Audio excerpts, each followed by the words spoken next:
আজ অনেকগুলো দিনের পরে বরিশাল কৃষ গোডাউনে চলে এসেছি। আসলে অনেকগুলো দিনই বলবো, কারণ কৃষ গোডাউনে নদীর পাড়ে আসতে আমার খুব ভালো লাগে।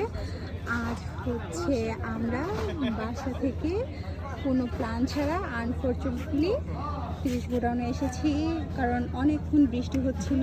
আর এই বৃষ্টির মধ্যে আমরা হচ্ছে কীর্তনখোলা নদীর পাড়ে, সো অন্যরকম একটা হচ্ছে ফিলিংস। আমরা আজকে বসেছি হচ্ছে পাড়ের হাওয়াতে। আমাদের ইন্টেনশন ছিল আজকে হচ্ছে আমরা মামুন ভাইয়ের দোকানে বসবো, বাট মামুন ভাইয়ের দোকান আজকে বন্ধ।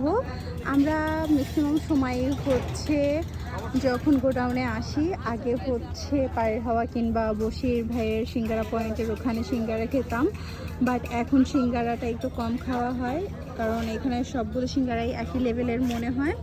তো আজকে চলো তোমাদের সাথে শেয়ার করি যে আমরা আজকে বাসা থেকে কি কি মেড করে নিয়ে আসছি। এখান থেকে হচ্ছে আমরা একটা প্লেট নিয়েছি, কারণ এই প্লেটে হচ্ছে আমরা আমাদের খাবারটা হচ্ছে সার্ভ করব। আজকে আমরা কিছুই হচ্ছে বাহির থেকে তেমনভাবে খাবো না।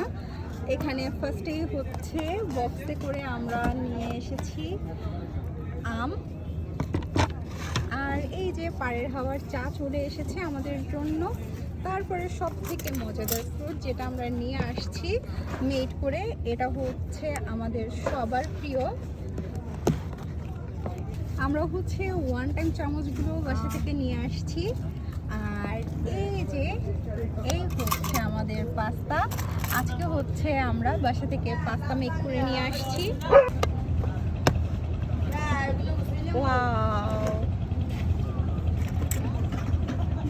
এই পাস্তাটা কিন্তু রান্না করেছি আমি নিজে।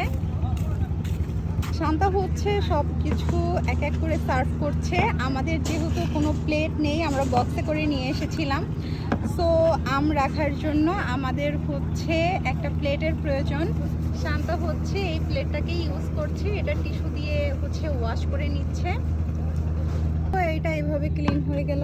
এখন হচ্ছে আম সার্ভের পালা।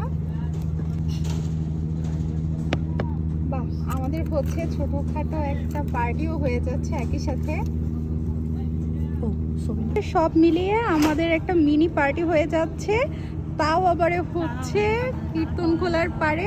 আমরা হচ্ছে বাসা থেকে মেড করার সব জিনিসগুলো নিয়ে এসেছি, আর পাড়ের হাওয়ার চা। সো কীর্তনখোলা নদীর পাড়, সাথে হচ্ছে আমাদের মিনি পার্টি, সব মিলিয়ে হচ্ছে আমাদের নাইট আউটিংটা বেশ অন্যরকম হবে। আর আজকে হচ্ছে এই পর্যন্ত। ওকে, টাটা। আজকের দিনে অন্য কোনো ভিডিওতে দেখা হবে।